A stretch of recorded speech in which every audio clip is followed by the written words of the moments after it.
Hello guys, welcome to the new channel. If you remember me, I am Chamber, who used to do the Post Apocalyptic reviews years ago, and now I'm back, starting up a new channel, a little bit similar to how it used to be, but trying to up the game a little bit. Sorry, I've kind of been doing the movie thing, so that's why I haven't been able to do too much of the gun reviews anymore. But I'm back. I plan to do several videos, especially coming up in November. My best friend is coming into town, and she will be able to help me do some reviews for you guys. So this is the AK collection. The very first AK I've ever owned was this guy right here. He was essentially a pre-ban Wasser 10 that it's been 100% faithful. I've never had an issue with it. I kind of made it almost like the SVD Dragunov style. Mainly just because I liked it. I've always had a scope on it, so I thoroughly enjoyed shooting it with a bit longer range. This is my actual newer Wasser 10. Haven't had any failures, but I did have to modify the mag catch a bit because not all the mags were fitting properly. After that, that was the only issue I had with the gun. It's been pretty accurate, pretty faithful. This guy right here is actually one I built from an old, I think it was from Germany, military parts kit. Out of all the barrels, out of any one of these firearms, this one has the most crisp and in-depth riflings that I've had. That guy, I only spent 160 bucks for the kit years ago. Took me a while to build, but even when it wasn't 100%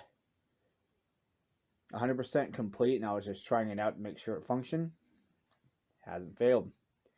Tell you one thing, if there's any new builders out there, doing the mag catch is probably the biggest bitch. That's what took me the longest.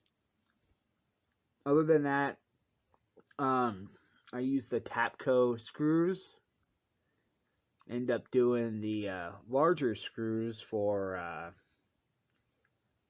the trunnion, mainly because it just felt more secure. That guy's been kind of brutal on me in the sense of I kind of made the mistake of getting the little birdcage muzzle device on there.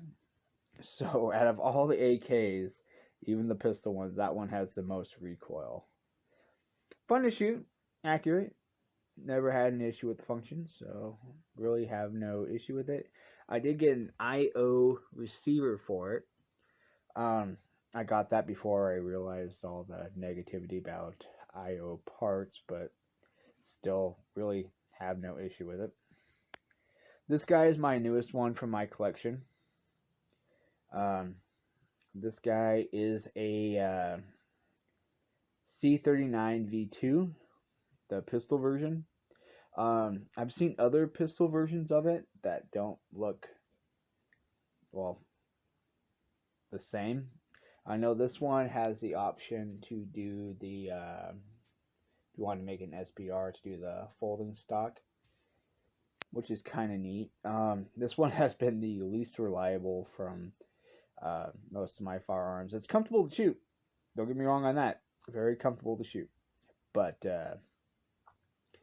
reliability, I pretty much put about 500 rounds into it. First 100 rounds I had 4 failures.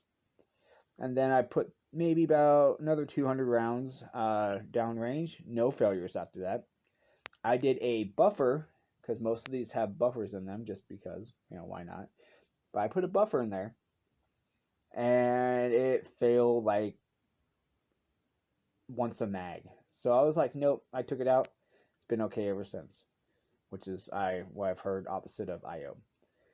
And I do like the trigger from Century Arms. I cannot complain whatsoever with that. I do like that. It's very crisp, very clean. All right. And now for the last guy. Last guy right here is my Zastava MPAP 92. This guy is pretty faithful. I think I've had one failure ever with it. I think that was a round overexpanded. Really easy to fix, but this one has the most belch out of any of them. Amazing gun, though. For iron sights, because it has the AK-74U style, it was pretty freaking accurate for what it was. I was able to hit anything I was aiming at on a dime. I could pretty much do that with these guys, except for this guy. I need to adjust something with this guy. It shoots a little low. But with that one, it was like with ease. So, honestly, I'm definitely more of an AK guy. One of the little things too that I've had done really early on is this guy right here. Makes going to safety a little bit easier. With that little rubber bead, pretty much it's just a screw through that. But I know they have newer ones with the flap to make it easier to. I don't think I even have any of them like that, but it has a little flap right here to make it easy to release the safety. But anyway, these are my AKs, and expect a full video fairly soon, because I'm going to do a full AK shootout. Have a good day.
side of my head.